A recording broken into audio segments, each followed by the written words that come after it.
Afrique, alcool et drogue, qui veut la peau de la jeunesse africaine? Oui, c'est notre grande interrogation. Afrique, alcool et drogue, qui veut la peau de la jeunesse africaine? Je me reprends, Afrique, alcool et drogue, qui veut la peau de la jeunesse africaine?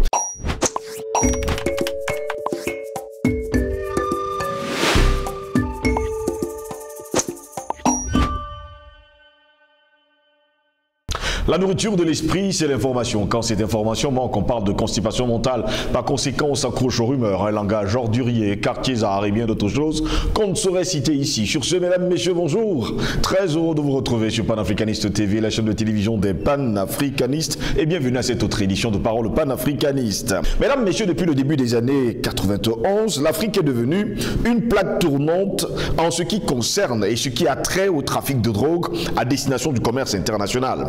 En effet, les activités de trafic et de consommation de substances illicites au sein des pays africains se sont accrues avec la bénédiction des autorités étatiques. Le temps a passé, le temps passe, il passe même très vite. La situation va s'agrandissant sous les yeux complices des gouvernants qui en ont fait un business à ciel ouvert. D'ailleurs, en 2002, un rapport effectué par l'Office des Nations Unies contre la drogue et le crime confirmait que l'abus de drogue, problème et le trafic illicite de substances interdites avait augmenté depuis un certain nombre d'années. Selon les Nations Unies, le point culminant de ce problème est arrivé avec la libéralisation rapide de plusieurs aspects de la société africaine. Selon le docteur David Beyer de l'Organisation gouvernementale du contrôle des drogues et le tableau de commande international de narcotiques, approximativement 15% des Africains ont des problèmes de consommation de drogue. De ce pourcentage, la population la plus touchée serait bien sûr les jeunes. 13% donc de la jeunesse africaine a déjà goûté à la poudre blanche. De ce fait, selon plusieurs services de police sur le continent noir, un tiers des adolescents auraient déjà expérimenté la drogue. Une autre étude effectuée démontrait que 15% des adolescents auraient admis avoir utilisé des médicaments sous ordonnance et des drogues illicites. La même étude démontre que 11,5% des adolescents avaient essayé au moins une drogue parmi le mandrax, l'héroïne, le cristal meth et bien d'autres encore. Les substances légales les plus populaires sont justement l'alcool avec 40% de consommateurs, suivi par la cigarette avec 30% et la marijuana à 8%. De plus, selon les données de 2013, les drogues de synthèse les plus couramment utilisées étaient l'héroïne, les méthamphétamines et les méthcatinones. Quant à elles, il faut le préciser, la consommation de cocaïne était restée stable, 12%, quoiqu'elle ait augmenté quelques années plus tard. L'Afrique est aussi le plus grand marché de méthaqualone, aussi connu sous le nom de mandrax. Celle-ci était souvent importée de l'Inde, mais dernièrement, il faut préciser également que les trafiquants du pays ont commencé à fabriquer des drogues de synthèse. D'ailleurs, plusieurs centres de traitement pour les patients atteints de dépendance ont rapporté que la consommation d'héroïne était de plus en plus préoccupante, ce à quoi s'ajoutait une consommation multiple de drogue.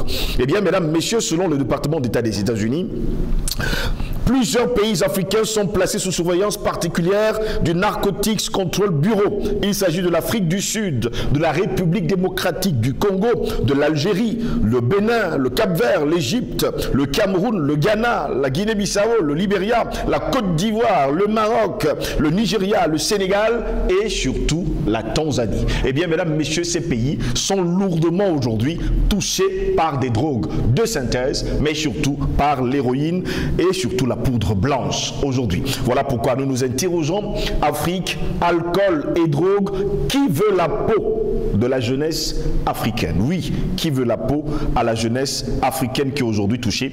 15% de la jeunesse africaine, eh bien, touche la drogue. C'est vraiment de trop. Pour répondre à nos questions, nous sommes avec le président Badakani encore ce matin. Président Badakani, bonjour, bienvenue à vous.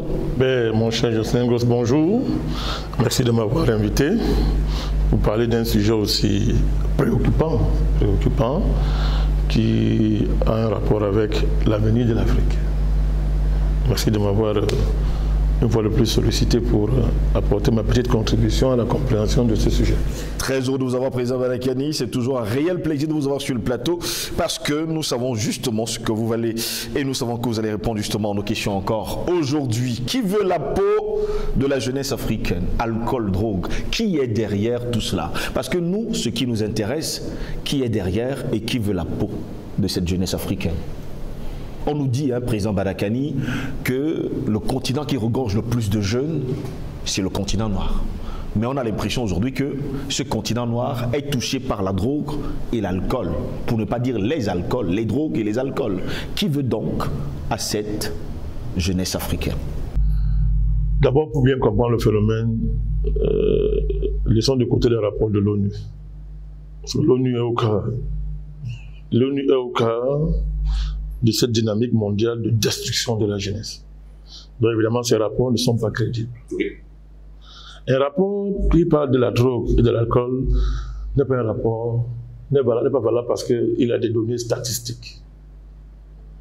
Chacun avait un peu les moyens de collecter les données statistiques et les manipuler. C'est de ça qu'il s'agit.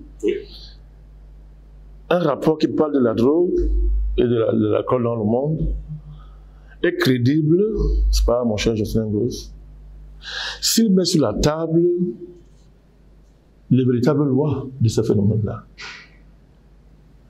et les différents acteurs. Pas se contenter des généralités qui ne signifient rien. Le rapport onusien vise à couvrir ces crimes-là. En réalité, c'est ça. Parce qu'il vise à décourager d'autres types de rapports qui auraient d'autres façons d'aborder les phénomènes dont il est question. Et comme c'est l'ONU, ce sont ces rapports qui sont créés, il faut bien qu'elle fasse des rapports et dire que non, tout rapport qui n'a pas le mandat, qui n'a pas le sceau officiel de l'ONU, c'est un rapport, les personnes ne s'en intéressent. Donc, mon cher Gauss, une des façons de décourager les vrais rapports, c'est de faire de faux rapports. De faire de faux rapports qu'on va habiller des attributs de vérité. Et on dilue les vrais rapports comme ça, sous le poids de la crédibilité du rapport onusien, pour parler du cas de l'ONU. Alors, pour revenir à ce sujet de façon fondamentale, qui veut la peau de la jeunesse africaine? Je voudrais rappeler Jocelyn Gross que les esclavagistes, quand ils sont venus en Afrique, qui est-ce qu'ils choisissaient comme esclaves? C'était pas des vieux. C'était des jeunes. Ouais, voilà. C'était des jeunes pour aller servir dans les plantations. L'entreprise qu'on appelle l'entreprise esclavagiste n'était pas une entreprise pour le bonheur de l'Afrique, non, pas du tout. C'était une entreprise de destruction. Et que ce soit l'esclavage, que ce soit la drogue, que ce soit l'esclavage, que ce soit la colonisation, mon cher Jocelyn Gross, vous allez voir, allez lire l'histoire de la colonisation, l'esclavage et la colonisation riment avec la drogue et l'alcool. C'est-à-dire quoi? C'est-à-dire quoi? Expliquons d'abord ce qu'est une drogue, si on parle de la drogue. La drogue est une substance qui modifie votre façon de voir, de penser et de percevoir les choses, votre façon de vous comporter. Ce sont des substances qui vous permettent de vous évader de la réalité, pour entrer dans une réalité fausse, dans une réalité de substitution. Oui. Substitution. Donc, alors, on sait très bien que la finalité, c'est vous détruire, c'est de se détruire, parce que tous les médecins sont unanimes là-dessus. La drogue, ça détruit la santé. Oui. L'alcool, ça détruit la santé. Que ce soit la drogue, que ce soit l'alcool, vous mettre dans des états, entre guillemets, seconds, qui n'ont rien à voir avec votre état normal.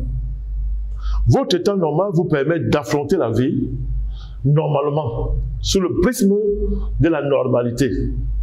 Mais la drogue et l'alcool vous permettent d'affronter la vie sous un déguisement qui n'a rien à voir avec la réalité de la vie.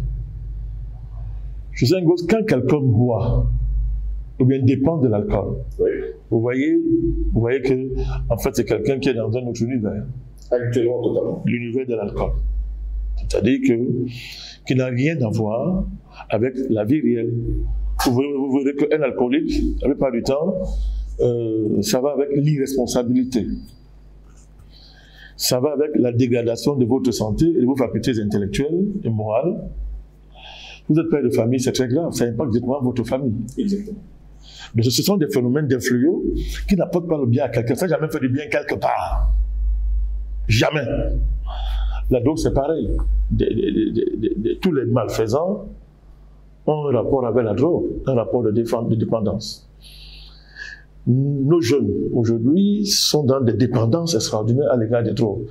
Qu'elles soient douces ou dures. D'abord, le concept de drogue douce, c'est pour tromper les naïfs. Il n'y a pas de ça ne signifie rien. Les médecins sont formés là-dessus. Mais tous ces types de drogues dures, de drogues, avec lesquelles notre jeunesse organise sa vie, son rapport à la vie, n'est-ce pas, ont un dénominateur commun. S'évader de la réalité. S'évader de la réalité. La réalité. C'est de cela qu'il s'agit. Je ne voudrais pas insister sur des cas marginaux, des personnes qui ont vu leur père fumer, fument, ont vu leur père boire, ils boivent.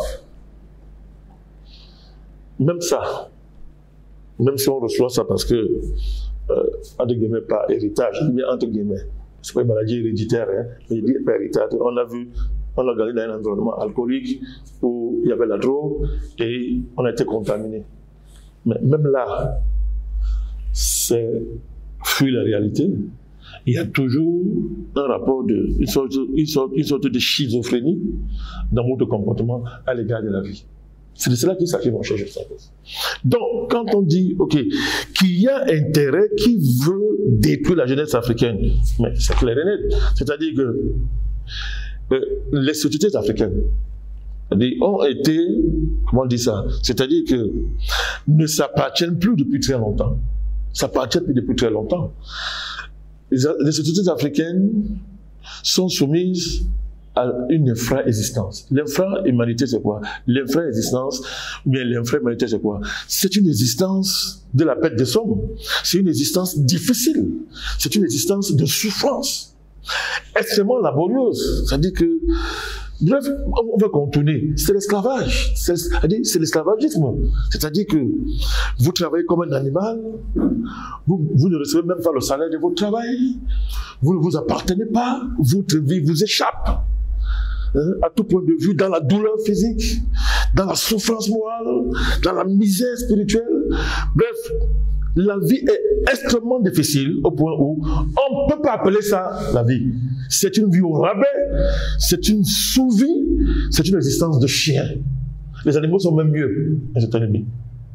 C'est de cela qu'il s'agit. Donc, dans un pareil univers, tout vous pousse à chercher à vous échapper. C'est une réalité que vous voulez fuir, ce gosse. Vous voulez vous arracher à cette réalité. Alors, on peut s'arracher à cette réalité par le combat révolutionnaire, par la lutte pour sa dignité. Et même là encore, cette lutte-là, à un moment donné, quand on veut tenir, on avait réussi à la corrompre en y introduisant la drogue. C'est-à-dire que je veux lutter contre cette réalité, je dois me droguer pour être courageux. Pour tenir, pour lutter, je dois me droguer. Ouais, même dans l'entreprise de vouloir se libérer, on a réussi à introduire la drogue. On a réussi à introduire l'alcool. Pour supporter une réalité qui nous a été imposée et qui est insoutenable, qui est insupportable, mon cher Jocelyn. Donc, fuir la réalité, s'évader d'une vie qui n'est pas une vie, s'évader d'un univers qui n'est pas, qui est un univers de mort, qui est un univers tragique, voilà, qui est un univers de tragédie, de souffrance imposée, Jocelyn Gosse. Donc, il faut en sortir. Donc, alors, si vous dites que bon, c'est par la lutte consciente que je vais m'en sortir, mais d'autres vous disent, d'autres qui n'ont pas cette capacité, mais vont se réfugier dans des drogues. Il faut me la faire dans la drogue. Donc, vous allez voir que l'histoire de la drogue et de l'alcool va de pair avec l'histoire de l'esclavage et de la colonisation. Les colons ont introduit l'alcool chez nous, vous le savez. Oui. Et pour les besoins de la cause. Lorsque, par exemple, un chef était sous, tout ce qu'on ne pouvait pas faire quand il était lucide était faisable à ce moment-là. Tout était faisable à ce moment-là. Et il était très facile de tromper les gens, comment dire ça, de rendre encore plus végétatif les existences, n'est-ce pas, de groupes, n'est-ce pas, de groupes sociaux, des ethnies, de peuples, n'est-ce pas, en les habituant à l'alcool, en les éduquant à l'alcool et à la drogue. Dans l'histoire géopolitique du monde, on sait qu'un pays comme la Chine, la guerre de l'opium, c'était quoi? Comment on a soumis un pays en y diffusant l'opium. Et depuis ce moment-là, ça n'a jamais cessé. Et là, c'est la dimension géopolitique de l'affaire. Aujourd'hui, la géopolitique mondiale est inséparable du trafic de drogue. Si vous partez du principe que, Jocelyn Gosse, le terrorisme est une fabrication, est une création, on sait aujourd'hui que le débat là, il est clos. C'est une fabrication dans la perspective de recoloniser le monde en général et l'Afrique en particulier. Et vous voyez, allez lire tous les rapports officiels sur le terrorisme. Je dis les rapports officiels. Allez les rapports, c'est-à-dire des rapports qui parlent de tout sans mettre sur la table la vraie question de l'avènement de ce malheur. Allez. On vous dit que non, ils financent par le trafic de cigarettes, le trafic de drogue et de boissons fortes. C'est ce qu'on vous dit toujours, pour masquer le fait que, en fait, c'est créé pour les besoins de la géopolitique et que ce sont les puissances internationales, en dernière instance, qui parrainent cette affaire, et en particulier les États-Unis. Trafic de cigarettes, trafic de drogue, trafic de boissons fortes. On vous dit que c'est ça qui permet de financer la criminalité transfrontalière. Vous voyez que la drogue, l'alcool, est encore cette affaire. C'est une couverture. Effectivement, pourquoi? Parce que les circuits de l'économie parallèle tournent autour de quoi? De la drogue, des cigarettes et de l'alcool, pour ne citer que ça. Mais ces circuits, n'est-ce pas, de l'économie parallèle, sont dirigés par qui, dominés par qui? On sait aujourd'hui que la CIA, les États-Unis, sont au cœur de l'économie parallèle liée à la drogue. C'est un des moyens de financement de la CIA. Regardez à quel niveau on est. Je ne me souviens pas de ce qui se passe dans la frontière Amérique, le Mexique, la Colombie, la latine. C'est connu. C'est-à-dire que tous les grands dealers, les grands cahiers de la drogue étaient des agents, pour la plupart, de la CIA. Donc, vous voyez que la dimension géopolitique de l'affaire fait que, n'est-ce pas, il y a une économie mondiale de la drogue et de l'alcool, n'est-ce pas? Et cette économie mondiale s'inscrit dans le cadre d'une dynamique géopolitique qui est claire, à savoir recoloniser les nations, maintenir le peuple dans l'esclavage. Alors, je vais dire, à ce niveau-là, je vais dire deux choses pour qu'on comprenne bien où je suis en train de partir. C'est-à-dire que, prenons le cas de la drogue. Inscrivons ça dans les perspectives néo-malthusiennes qui dominent le monde. Vous avez la réponse à votre question. Mais je veux agir pédagogiquement. Je prends un cas d'école. Prenons le scandale de drogue qui a frappé la Côte d'Ivoire et son premier ministre, par son nom, Ahmed Bakayoko. Qui est venu investiguer? C'est la drogue, la fédérale drogue administration, je ne sais pas ça. Oui. Mais qu'est-ce qu'elle vous a démontré? On a fait tout le bruit dans l'affaire pour démontrer que le grand trafiquant, c'était Ahmed Bakayoko. Le président n'était pas au courant. Le président subissait Bakayoko. La première dame subissait Bakayoko. Mais tous ceux qui connaissent l'histoire des relations entre le président Ouattara, son épouse et Bakayoko, ne sont pas dupes. On sait ce qui s'est passé. Bakayoko n'était pas n'importe qui. Quand on voit les réseaux de fonctionnement de distribution de la drogue qu'il y avait en Côte d'Ivoire, tous ces fumoirs publics, les artistes qui sont mobilisés, les pasteurs, tous, le réseau, comment ça fonctionne? Des églises, les mosquées qui servent de couverture, les fumoirs, les artistes, et la hiérarchie s'est coiffée au sommet. Il tourne monsieur le Premier ministre. Ben, personne ne peut croire cette affaire. Le Premier ministre, n'est-ce pas, le président n'était pas au courant. Ouais. Alors, depuis que Bakayoko est mort, est-ce que la drogue a cessé de circuler en Côte d'Ivoire? Du tout. Au point où maintenant, l'État ivoirien a été obligé de reconnaître que non, c'est devenu un problème de santé publique. Vous voyez? C'est devenu un problème de santé publique. faut tout faire pour arrêter ça. Vous voyez? Mais ce premier ministre, Bakayoko, m'a regardé son évolution politique. Le Senghos. Il s'est pas levé un matin pour devenir premier ministre. Regardez son évolution politique. Ses relations avec les artistes. Les mentalités que perd son âme, qui étaient structurées, n'est-ce pas, par cette activité stratégique qui était au cœur de l'État ivoirien. Mais ce n'est pas la panade de la Côte d'Ivoire, c'est le Senghos. Mais Sao Tomé et Principe, ne citez que ça, c'est pas le seul cas. Tous les États du monde, la France, les États-Unis, les pays européens, Amsterdam, les Pays-Bas, tous ces pays-là, c'est-à-dire que connaissent, n'est-ce pas, la montée en puissance, ou bien connaissent un impact fort de l'économie parallèle basée sur la drogue dans l'activité économique de ces pays-là. On a affaire à un phénomène mondial. On a affaire à un phénomène de géopolitique mondial. Pourquoi je dis ça? Il ne s'agit pas de nier. Je suis en train de construire une hiérarchie des responsabilités. Alors, quand vous voyez que tous ces pays dont je parle, Jocelyn Goss, tous ces pays dont je parle, n'est-ce pas, sont au cœur, n'est-ce pas, d'un projet mondial, néo-malthusien, à savoir diminuer la population mondiale. On est gentil. Exterminer l'être humain. Mais, alors, vous êtes surpris de voir donc que l'économie parallèle est une arme, n'est-ce pas, de destruction des jeunesses du monde. Moi, nous avons étudié le protocole de Toronto. Exactement. Dans qu'est-ce qu'il a dit? De vider la jeunesse de tout contenu. Les entraîner dans toute forme de débauche, de dérive et de débauche, parmi lesquelles la drogue et l'alcool. C'est donc un programme géopolitique. Si c'est un programme géopolitique, ça veut dire que des États, ce sont des dynamiques d'États en partie. Et évidemment, le rapport centre-périphérie se reproduit dans cette dynamique-là. C'est-à-dire que vous voyez, par exemple, vous voyez un phénomène dans les pays, dans la ville de Douala, le phénomène des microbes. On en parle. Mais on sait aujourd'hui très bien que le phénomène des microbes a un rapport direct avec le trafic de drogue. Et parallèlement avec l'alcool.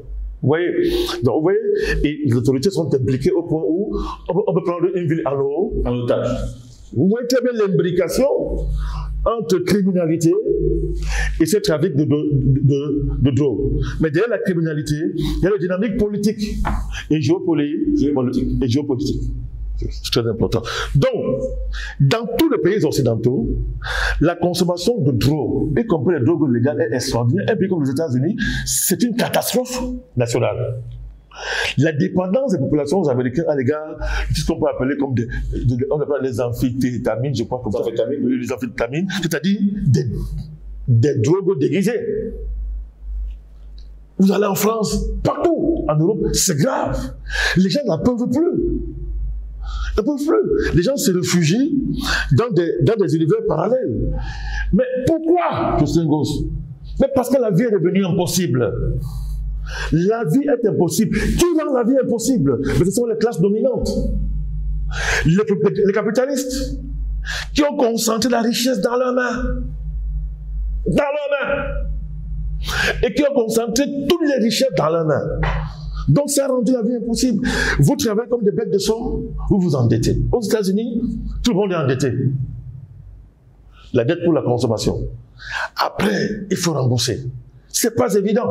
Vous ne remboursez pas, vous perdez les biens essentiels, votre maison. Vous perdez tout. Donc, la dureté de la vie, qui est liée aux difficultés extraordinaires de gagner sa vie, qui est liée au fait que travailler ne garantit pas des fins de mois faciles, ne garantit plus des fins de mois faciles. La vie est dure. Et si vous couplez ça à la crise profonde de la spiritualité qui frappe les pays occidentaux en général et aussi maintenant les pays africains, cette crise de la spiritualité font que le vide de l'homme livré à lui-même, n'est-ce pas, déclenche des éléments, non seulement des éléments en lui qui le déchirent, des démons internes le déchirent. Alors, les démons de la consommation, les démons, la consommation, le consumérisme, dans ces diverses phases. Donc, justement, parce qu'on court à la consommation, on travaille trop, on n'est pas payé. Le travail ne garantit plus, comme j'ai dit, des revenus faciles. Ça ne garantit plus la vie. Les gens ont des névroses. Les gens des névroses. Ils se droguent. Ils boivent. C'est vrai en Europe, c'est vrai en Afrique, c'est vrai partout dans le monde. Ils se droguent, ils boivent. Ça, c'est la dimension individuelle. Vous voyez? Mais cette dimension individuelle n'existe pas si les dimensions géopolitiques et géoéconomiques que je viens de soulever ne sont pas mises sur la table. Donc, vous voyez très bien, qui veut détruire la jeunesse? Mais c'est le système politique et économique qui tient le monde, qui a intérêt, qui veut détruire nos jeunesses. C'est elle qui fait la promotion de toute cette débauche-là, de tout ce qui va détruire la jeunesse. Pour que, généralement, et c'est très bien parce que vous vous évadez, vous ne luttez plus pour changer les choses. Vous ne luttez plus. Un drogué ne peut pas lutter sérieusement pour changer les choses. Un alcoolique ne peut pas lutter pour changer les choses. Donc, les luttes de classe sont remplacées par l'addiction à la drogue, à l'alcool. Mais attention, c'est bien organisé. Quelle est cette société? Quelles sont ces sociétés qui laissent sur le bord du chemin ce qui fait leur vitalité, la jeunesse? Qu'est-ce que nous offrons comme perspective à la jeunesse dans nos sociétés? Rien. Regardez-vous, vous allez voir. Et ça ne dérange personne. Ça ne dérange personne. Donc, quand des gens vont chercher du travail et arriver au travail, on demande par exemple, on les demande d'entrer dans des sectes, de devenir homosexuels. Hein, des formes d'allégeance brutale, violence, qui affectent même votre intimité la plus profonde. Hein? Les gens sont brisés, les gens sont complètement désarçonnés. Il y a un désenchantement violent par rapport à tous les rêves qu'on a pu construire quand on a été jeune. Mais comment l'homme fait pour résister à tout ça? Comment l'individu fait pour résister à tout ça? Le monde vous a dit que Dieu, ça n'existe pas. La technologie a remplacé Dieu. Et on voit très bien maintenant, au cette technologie, nous ne sommes plus rien parce qu'elle fabrique les hommes en laboratoire maintenant. Donc toi-même, tu n'es rien. Tu sais tout ça, tu vois. Donc il y a une profonde prise de conscience de ton inutilité sociale et anthropologique et même civilisationnelle. Il te reste quoi? Donc nous sommes les sociétés qui droguent là. C'est-à-dire, nos sociétés sont des sociétés de drogue. Nos pays sont des usines à drogue, c'est-à-dire que je veux pas là dire quoi. C'est-à-dire que la vie, telle qu'on l'a fabriquée dans nos sociétés et dans le monde, pousse à la drogue et à l'alcool. Et évidemment, les brasseries sont là pour produire l'alcool. Dans les pays africains, au Cameroun par exemple, si on faisait une étude en laboratoire sérieuse des produits que vendent les brasseries, c'est le crime des crimes contre l'humanité, tout le monde sait que ça vend du poison. Mais qu'est-ce qu'on vous dit? Non. On écrit l'abus d'alcool nuit à la santé. On colle là. Mais on sait bien que personne ne va lire. Parce que le lien de dépendance à l'égard de l'alcool et de la drogue est un lien fort.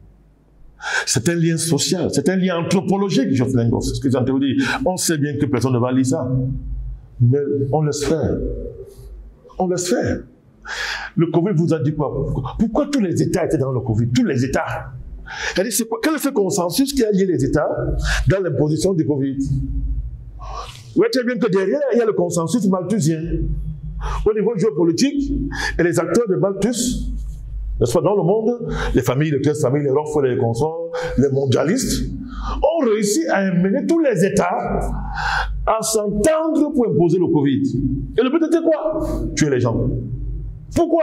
Il faut diminuer, c'est un génocide universel. L'être humain tel qu'il est, tel qu'on l'a connu, n'est plus bienvenu sur la terre. Mais Justin Goss, ça peut commencer aujourd'hui.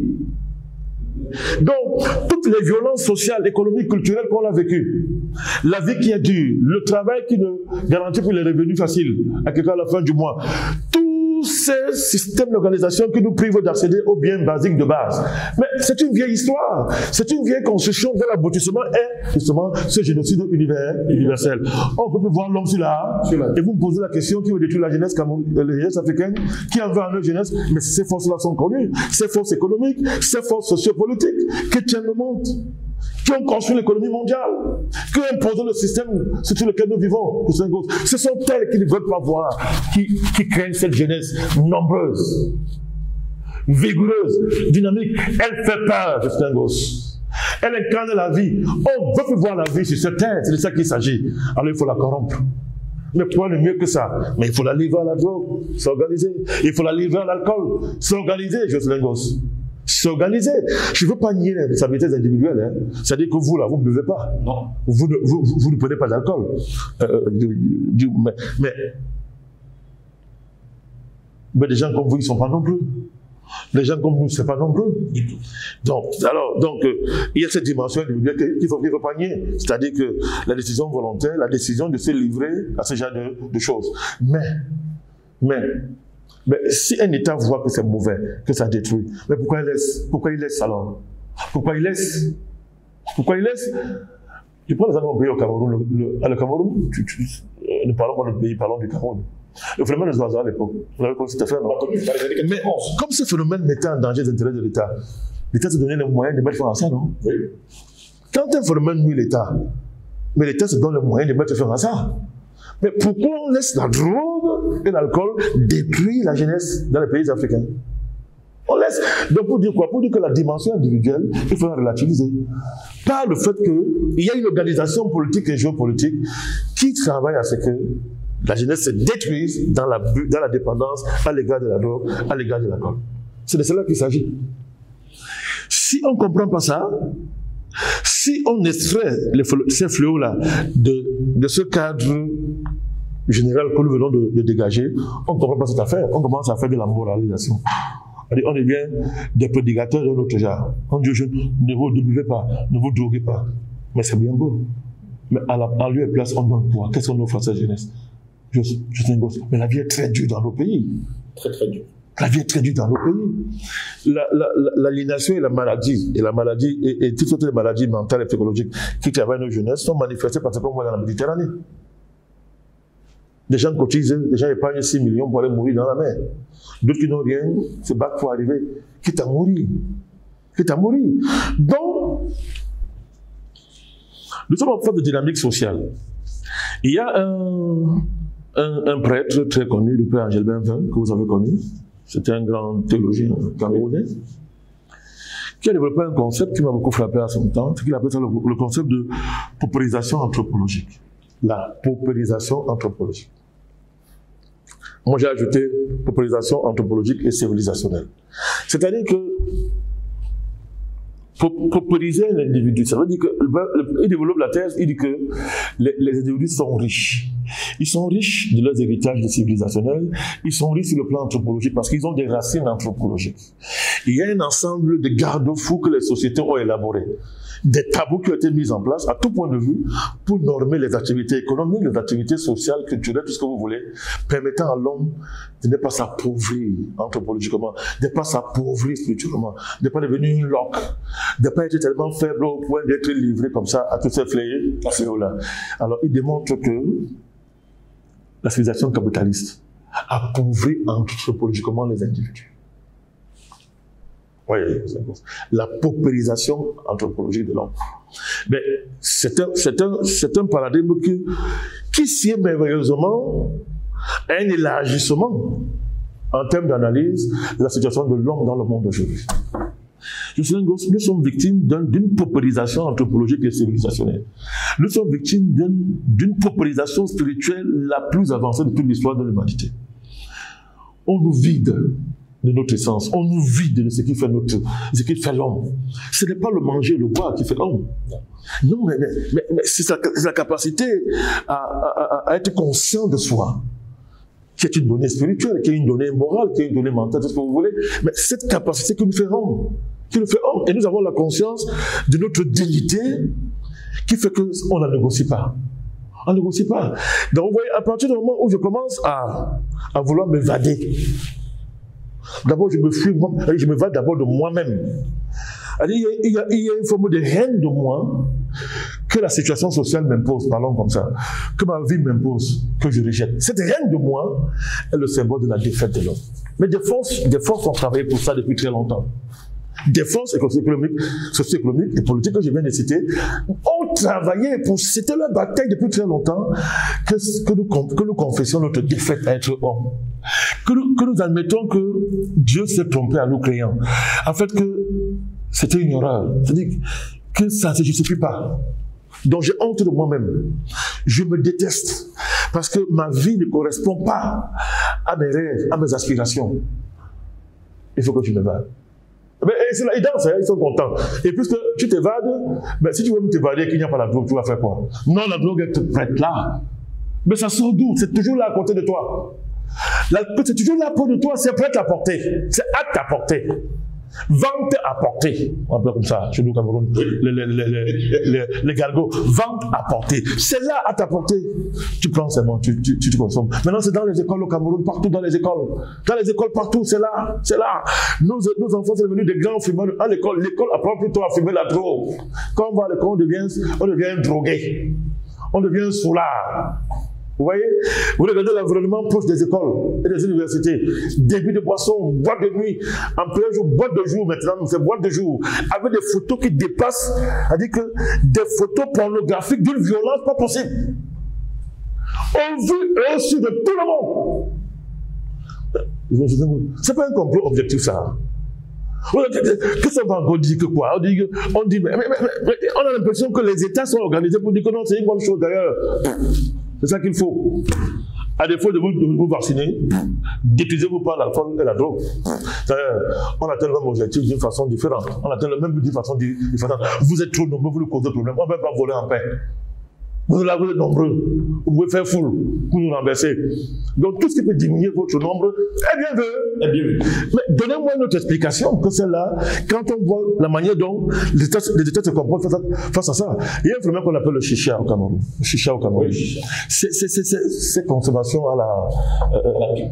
mais qui font que en une bouffée, tu as consommé 10, 20, 30 cigarettes. On interdit, en fait c'est une opération pour gagner de l'argent. On interdit ce qu'on autorise. Au Cameroun, le ministre a interdit ça, mais depuis qu'il a interdit, c'est devenu encore, c'est là alors, les gens sont contents. Les policiers disent bien alors, on a interdit, non, donne l'argent, donnez l'argent. Mais ici. Donnez l'argent. L'interdiction, c'est pourquoi on donne l'argent. Alors, vous donnez l'argent. Et vous voyez, les gens sont passés fumer. Il y a une mutation de l'art de fumer. Hier, je fumais, j'ai un bâton, 2 doigts. Non, maintenant, c'est pas un bâton, j'ai une forme de tuyau. En fait, merci. J'ai une forme de tuyau qui permet de tirer d'un coup, pas une, mais 10, 20 cigarettes. Mais qu'est-ce qu'on recherche? Quelle société tolère ça? Qu'est-ce qu'on recherche? Le président du Cameroun, dans son discours en fin d'année, nous a interpellé là-dessus, sur l'effondrement des valeurs, les valeurs minimum de base, minimales de base. C'est ce qu'a dit le président. Mais c'est bien, c'est-à-dire que pourquoi l'État laisse faire? Pourquoi est-ce que l'État laisse faire? Est-ce que l'État peut laisser faire si on ne paie pas l'impôt? Vous allez voir la puissance de l'État. Franchissez un certain niveau de contestation, vous allez voir la puissance de l'État. Mais pourquoi on laisse faire? Pourquoi on laisse faire? Vous voyez très bien dans quoi on se trouve. Qui a intérêt à ce que l'homme confesse sa défaite d'être homme? Une défaite. Et quand on arrive à la conclusion que le Créateur a fait une erreur, il est normal qu'on nous crée maintenant un laboratoire avec des standards déjà arrêtés une fois pour toutes. Vous voulez les cheveux bleus, on vous donne les cheveux bleus. Vous voulez le noir, le rouge, on vous donne. Vous voulez un type de comportement extraordinaire, on vous donne. Vous voulez un automate qui va travailler 24 heures par jour, on le crée. On le programme simplement. C'est ça qu'on veut, le Saint-Gosse. C'est ça qu'on veut, puisque c'est le projet des classes dominantes qui s'assument comme telles et qui ont théorisé ça et ont élaboré ça sous la forme d'une idéologie qu'on appelle le progressisme aujourd'hui. Et qu'on nous vend ça. On nous vend ça derrière les technologies qui ont explosé. On dit non, nous sommes puissants, nous sommes Dieu, nous sommes la classe qu'il faut. C'est nous les héros de l'histoire, nous vous apportons les gadgets que personne ne peut vous donner. On apporte les gadgets que personne n'a encore créés. Alors c'est à vous de choisir. Y a-t-il un autre monde meilleur possible que celle-là? Que celui-là, je suis un gosse. Vous voyez donc la question de la drogue et de l'alcool, c'est pas une affaire factuelle. C'est pas ça, on ne peut pas analyser ça comme ça. On dit que délinquance juvénile, délabrement moral des jeunes, etc. Oui, il y a de tout ça, mais c'est pas ça l'élément fondateur. À partir où une société admet qu'il nous faut des ministères d'éducation nationale, vous dites par là que l'homme est perfectible. On doit l'éduquer. Exactement. C'est ce que ça veut dire. Pourquoi tous les pays ont des ministères d'éducation nationale? Mais si vous commencez à dire que, ok, quand ça concerne la drogue et l'alcool, on n'a rien à faire, fermez tous vos ministères. Fermez toutes les écoles. Le principe de l'école, c'est que l'homme est perfect et on doit l'éduquer. On doit l'éduquer. Mais nous, pourquoi la société refuse d'éduquer les gens? Pourquoi on refuse de lutter contre la drogue et la police? Pourquoi on refuse de faire une grosse? Et parce qu'il y a un projet géopolitique derrière. Il y a un projet de civilisation derrière. Ce projet de civilisation, c'est l'extermination de l'être humain. C'est l'extermination de l'espèce humaine. Il faut nous amener à confesser notre défaite. Donc, la vie est dure, la vie n'est pas tenable. Il ne faut pas réfléchir sur les vraies raisons de l'intenabilité de la vie. Est-ce que le plan du vrai Dieu pour nous? Est-ce le plan de la création pour nous, ça, cette vie-ci? Non, on ne peut pas réfléchir à ça, il va de toi. Il va de toi. D'abord, tu es un feignant. Tu ne vaux rien. Si tu n'es pas utile sur le plan économique, tu n'es rien. Ça, c'est la théorie. Ça, c'est capital, ça. Capitalisme, on est là au cœur du capital. Dès que tu ne rapportes pas de l'argent au capitalisme, tu n'es rien dans cette société. Mais tu n'es rien. Pour toi, tu n'es rien. Et d'ailleurs, autour de toi, il y a l'abondance artificielle. L'abondance est là. L'abondance par la télé, l'abondance par les footballeurs qui jouent dans le championnat mondial. Le grand spectacle mondial. Et gagnent des milliards. Donc, l'abondance est là. Comment tu vas nier? Grâce au capitalisme mondialisé. Donc, on ne peut pas l'accuser. Hein? On ne peut pas l'accuser. Il a fait ses preuves. Il est performant. Il a sorti des millions de gens de la pauvreté. Tous les bobards qu'on vous là. Mensonge, mensonge et mensonge. Mais les médias sont là pour vous amener à croire à ça. Il te reste quoi? À confesser dans ton coin, j'ai échoué. J'ai raté ma vie. Je ne suis rien. Comment tenir devant cette abondance dans laquelle je peux prendre ma part? Eh bien, je me trompe. Je me sauve. La défaite de l'humain. Ce projet, nous ne l'accepterons pas. Il ne marchera pas. Et il ne marchera pas, nous sommes d'accord avec ça. Merci à vous, Président Malakani, d'avoir été des nôtres ce matin. Mesdames, Messieurs, c'est ici que s'achève cette édition de Parole panafricaniste. Au plaisir de vous retrouver très prochainement. Passez une agréable journée.